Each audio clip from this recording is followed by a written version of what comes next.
Makhanya is monitoring movements on our roads. Simphiwe, what's happening right now where you are? Good evening, Peter. Good evening to the viewers as well at home. We are at the Moses Mabhida Stadium, Peter. This is where we are expecting to have about 100 homeless people being accommodated behind me underneath that bridge, which you can see in your visuals at the moment. The process of actually accommodating these homeless people was supposed to be underway as we speak, but at the moment, as you can see, there's no one here at the Durban Moses Mabhida Stadium. But to explain why it has taken so long to actually get this process underway is the chairperson of the eThekwini task team on homelessness, Mr. Raymond Perry. Thank you very much for your time. Where are the homeless people? Good evening. The homeless people, sadly, are still on the streets of Durban. They're going to be on the streets of Durban even when we go to lockdown at midnight. It's really unfortunate. We've been working incredibly hard since the President's announcement on Monday evening, but unfortunately a few key players who needed to make quick decisions made rather slow decisions. So we'll be ready to go tomorrow, not today. But we do have a plan in place. We have a way of receiving homeless people, screening them, and places where we can hold people, house people for the next 21 days. What has delayed the process, though? Because I remember when we spoke to you yesterday, you said you were far ahead when you were comparing to other provinces. This is really an extraordinary situation, and it's required some extraordinary measures and some extraordinary decisions. We have had expectations of different players in Durban City, players in government, NGOs and corporates. Many of them have really come to the table. The NGOs have been fantastic, but some of the players who needed, as I said, to make quick decisions were a bit slow in making their decisions. Who are those players? I think it's better not to say that, but we've got all the parties in place now. We'll be screening people at the Durban Exhibition Centre. That's part of the ICC. Unfortunately, people can't stay there, which is a shame. There's lots of big space there, but we're only able to screen people there. Once we screen them, we do an intake. We assess people from tomorrow morning, working with the Department of Health, working with the Department of Social Development, and then once we've assessed people, we'll allocate them to different venues around the city where they'll be able to stay for the lockdown. Mr. Perry, I'm sure you'd understand my concern or the concerns of the viewers, though, because you are saying you're not going to be able to meet this deadline of 12 o'clock midnight today. Who is responsible for that?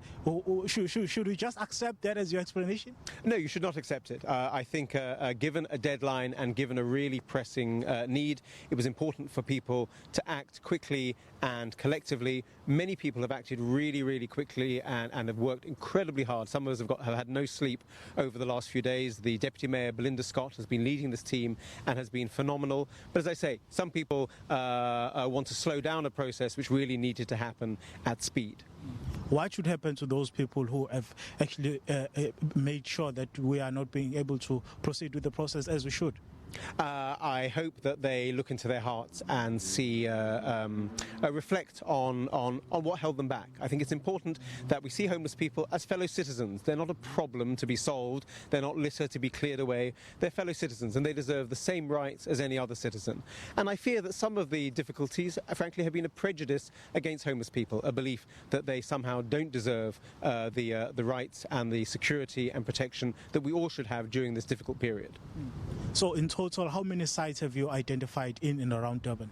So we already have 7 sites coming on stream. They'll all be on stream by the end of tomorrow. Some of them are buildings. The Dennis Hurley Centre itself, which I run, is one of the buildings. Strollers, which is a drop-in centre, is going to be another building. We've got sites, for example, the car park here at Moses Mabhida will take people. We're also erecting tents in various locations, particularly in locations near to where homeless people already are, so that we can house people there. If we need more, then we've identified places to bring more sites online if we need to. From where you are and understanding the current position and the situation you are facing, are you confident, though, that tomorrow the process will conclude? I am a man of faith. I'm not confident, but I am hopeful. There have been lots of setbacks during this week, but there have been lots of really great great moments of progress.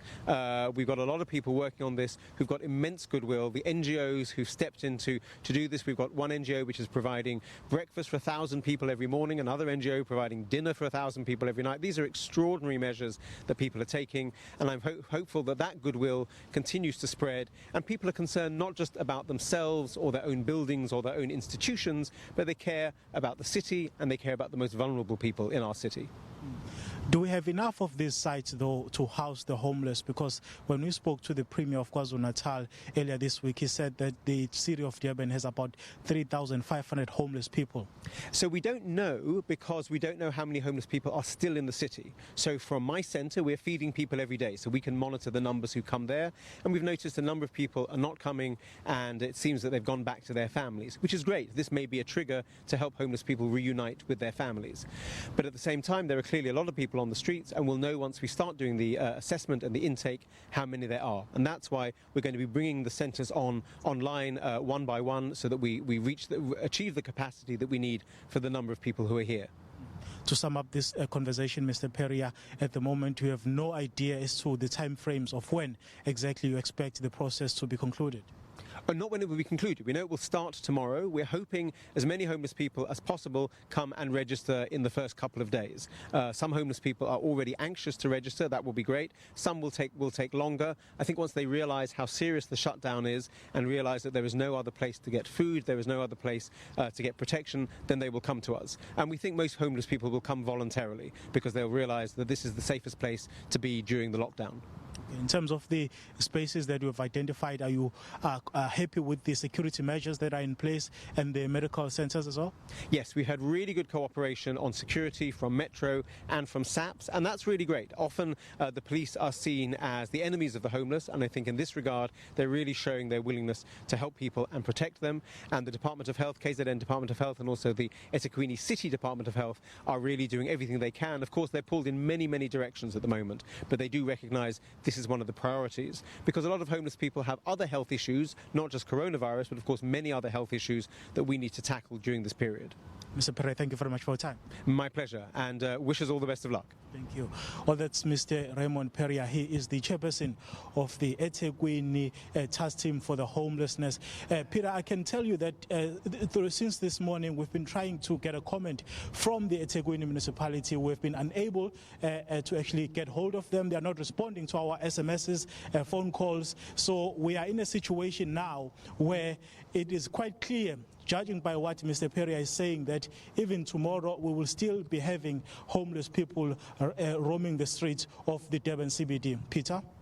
Simphiwe, thanks very much indeed for that update, and not great news, unfortunately, for some desperate people that are homeless and going to need some kind of care. And as we've heard from that gentleman there, homeless people aren't litter that gets picked up or just gets thrown away or discarded. These are real people with real needs. So let's hope that there's some movement on that. As you can see from the clock on the top right-hand corner of your screen, 6 hours and 36 minutes to go before we count down, before we lock down on South Africa, right across the country for the next 21 days. And throughout the course of this evening, we will be giving you a rolling action on coverage on this countdown towards that lockdown.